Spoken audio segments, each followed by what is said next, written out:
Welcome students.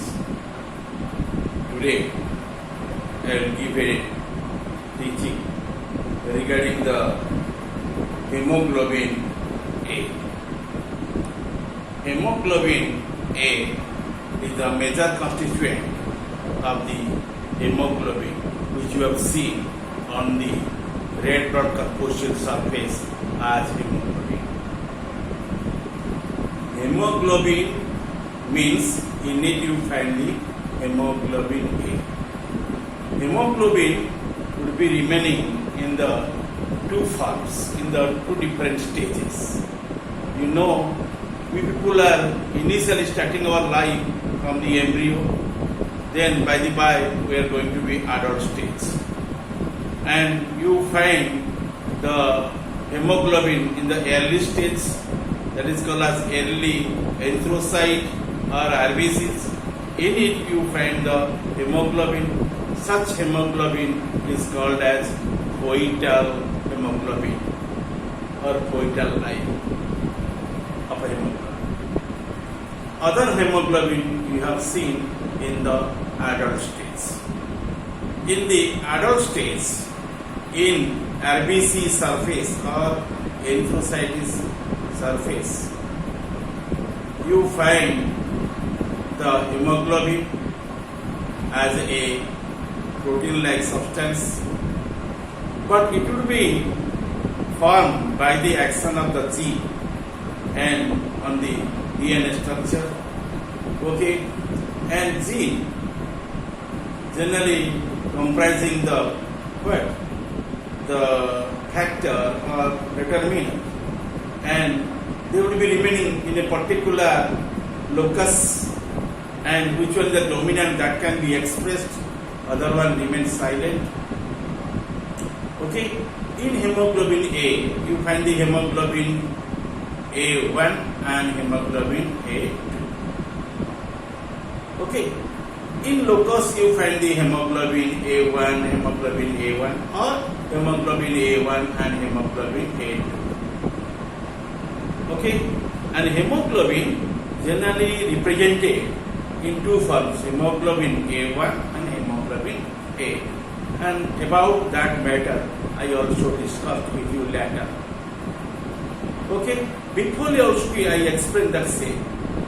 Remember here, the hemoglobin would be presented in the two forms, your fetal hemoglobin as well as your adult hemoglobin. Adult hemoglobin would be called as hemoglobin A. Hemoglobin A means adult. That is called as adult hemoglobin. In adult hemoglobin there is no nucleus. Okay, nucleus already degenerated in there. There is no advanced cell organelles or cytoplasmic organelles. They are also be absent except the ribosome. Okay, but the cells no doubt is the exocytic cells and also be called as eukaryotic in form. But in functional stage it can lose the nucleus and other advanced cell organelles except the ribosome. Okay, that adult hemoglobin comprises the hemoglobin A1 and hemoglobin A2. Hemoglobin A is the largest component. Hemoglobin A2, you mark one linear diagram. Here you find the hemoglobin A2 starting from the alpha chain, okay, it will lead up to the delta chain, okay, and both the polypeptide chains you find in the hemoglobin A2 at the elongated form. But we mark the hemoglobin A1, it will be starting from the one polypeptide chain, that is called alpha chain, other chain you find in the beta chain. Okay, and that one called as the hemoglobin A1. In comparison with the hemoglobin A2 is shorter, but hemoglobin A2 is relatively large. Okay, so hemoglobin is the largest component. Hemoglobin A2 constitutes about 2.5% and consists of two alpha chains with two delta chains.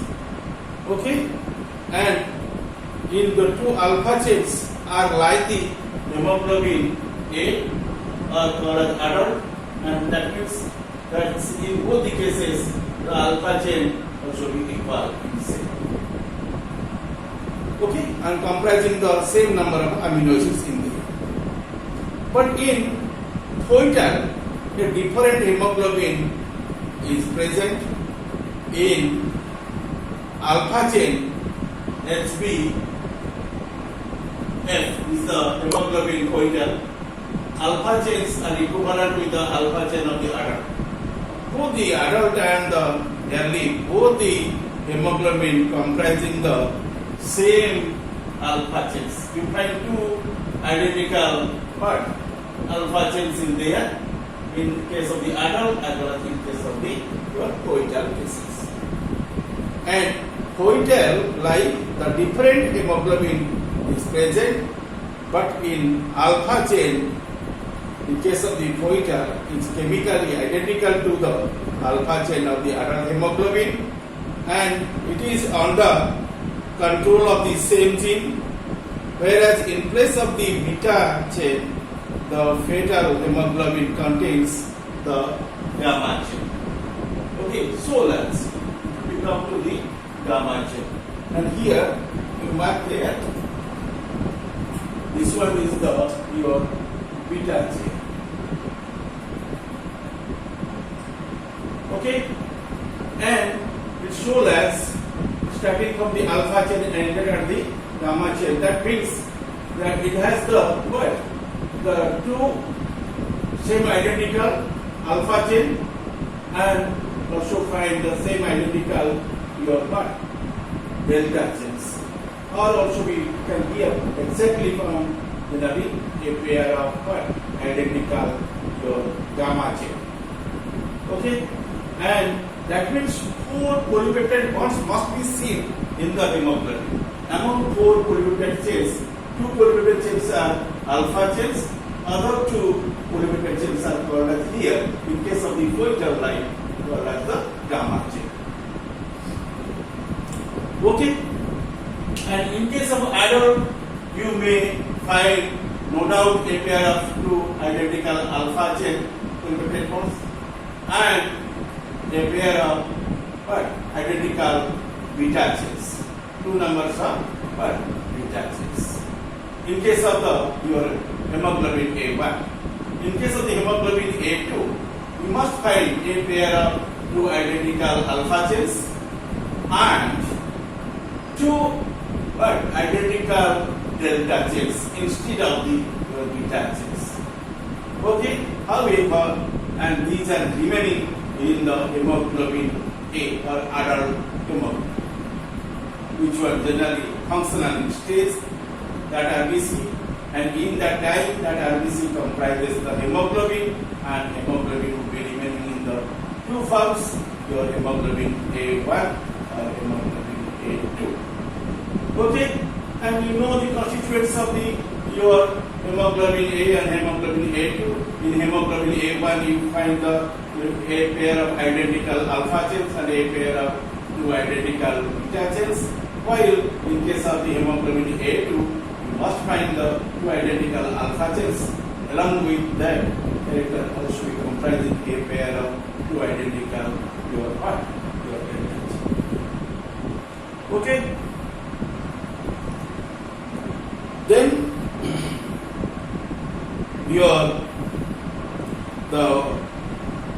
in foetal life, a different hemoglobin is present.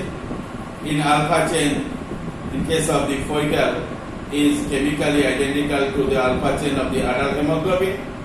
It is under the control of the same gene, whereas in place of the beta chain, the fetal hemoglobin contains the gamma chain, which is your chemically different and is governed by a separate your gamma gene.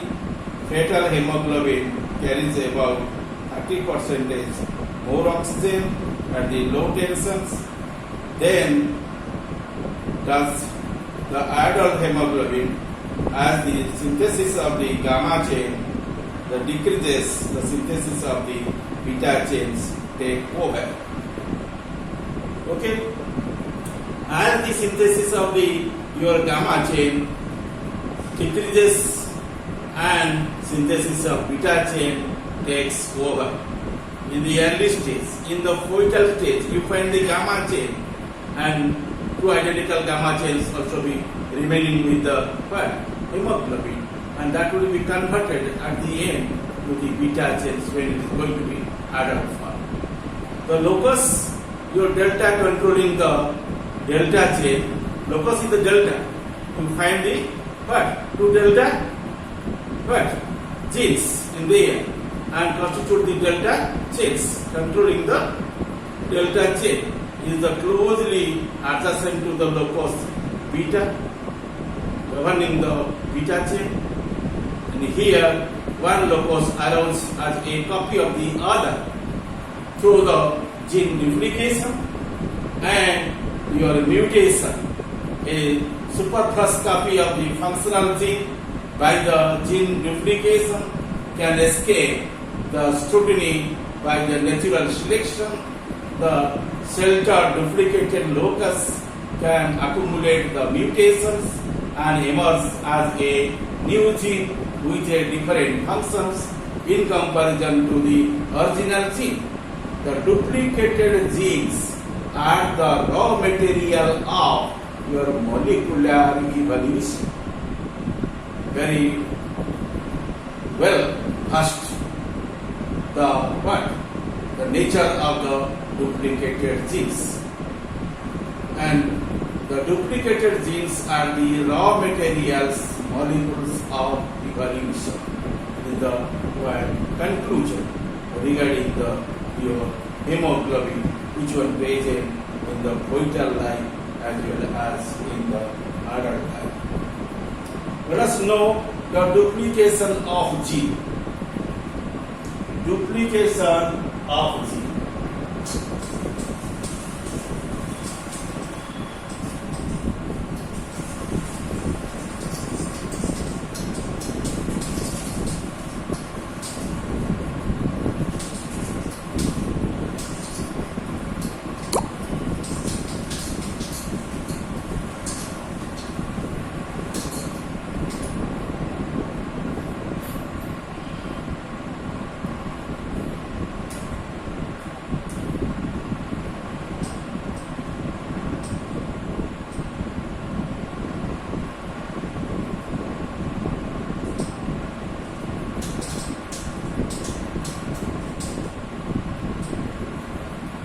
Duplication of gene.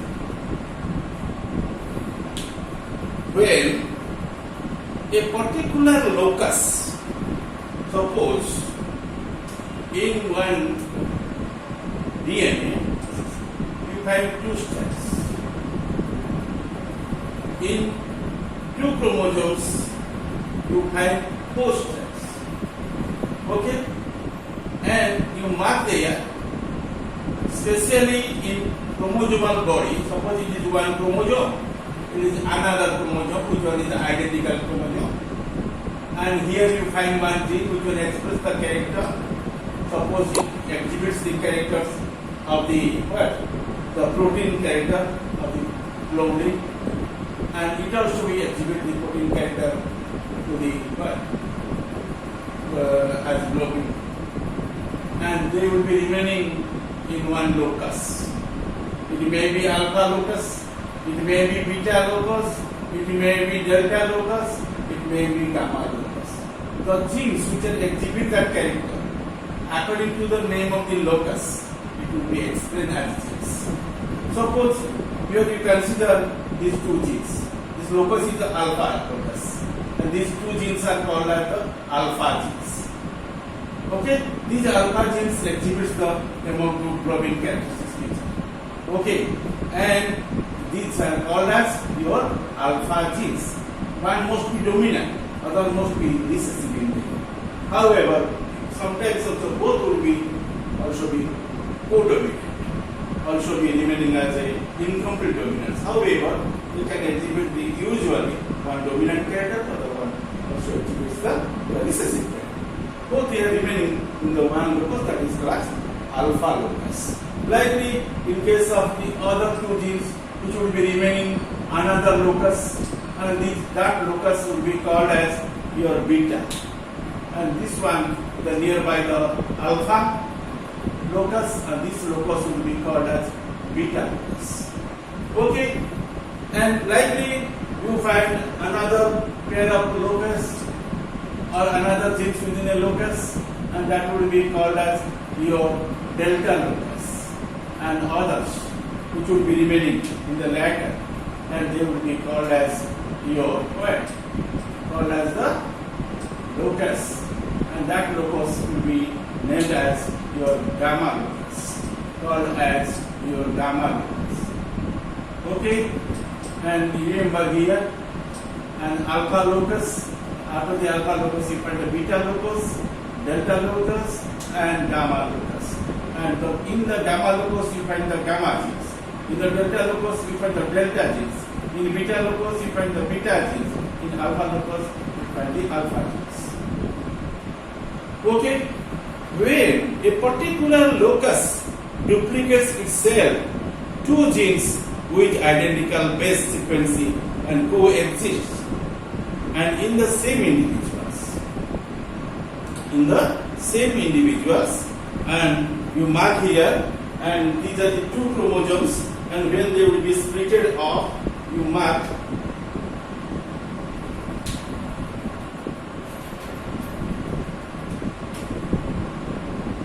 each strand will be, suppose it's a chromosome, again the DNA molecule will be separated off by the time of replication, and it is the old strand, it is another old strand, that is 5 complement, 3 complement, this one the 3 complement and 5 complement. Okay, the new strand will be developed nearby of it, and it will be remaining as a new strand. Suppose here you find one strand will be formed, and it will be 5 complement and 3 complement, and here you find another strand will be formed, that is 3 complement and 5 complement. Okay, and you mark there, and the chromosomes generally splitted off and keeps up the 2 sister chromosomes. Likely, the other chromosome also is splitted like. In case of the condition, that would be called as tetrad condition, because it remains as a biparent condition. Okay, and in there, automatically genes will be duplicated off. The same gene will be duplicated. That means we find the 2 genes in there. Okay, and 2 genes with identical base and sequence coexist in the same individual.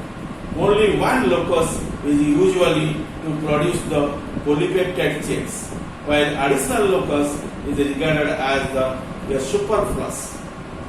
Okay? Listen again, the same line. Only one locus is necessary to produce the polypeptide chain, while the additional locus is regarded as superfluous. Okay, and on the contrary, duplicated locus might prove the valuable in your protecting individual against the hazards of your mutational changes. Ordinarily, a mutation that interferes adversely with your functioning of a locus would be determined or also be detrimental or lethal. Okay? However, if the lethal mutation occurred in the duplication locus, it could be accepted since the original gene is not damaged and would be continued to synthesize the essential polypeptide. With continuous occurrence of your mutational and duplicated locus, and would be produced a polypeptide with sequence of the amino acids in the different from the original polypeptide. This new polypeptide related to the original one would be sufficiently changed, and however the new and different activity and a specific city. And in this way, two polypeptide chains, each with its one gene, would be finally evolved from a single polypeptide and a single gene. Okay?